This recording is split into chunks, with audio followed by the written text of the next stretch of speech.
Bir podshoh o'ta sovuq tunlarning birida qasriga qaytayotib, yupun kiyingan bir qari soqchiga ko'zi tushib qoldi. Unga yaqin kelib, "Sovqotmaysanmi?" deb so'radi. "Sovqotaman, lekin mening issiq kiyimim yo'q. Shuning uchun chidashga majburman", deb javob berdi qari soqchi.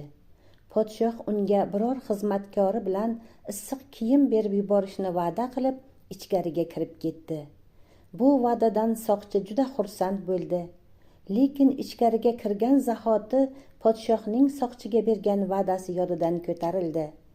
Ertalab esa qari soqchi hayotdan ko'z yumgan edi. Uning yonida qaltiroq qo'llar bilan yozilgan bir noma turardi. Nomada shunday deyilgan edi: "Podshohim, shu vaqtga qadar har tunda sovuqqa chidab kelayotgan edim. Ammo bu kecha sizning issiq kiyim haqidagi va'dangiz quvvatimni oldi va meni halok etdi. Qo'lingizdan kelmaydigan ishlar bilan birovlarga va'da berib, yuragiga umid solib qo'ymang."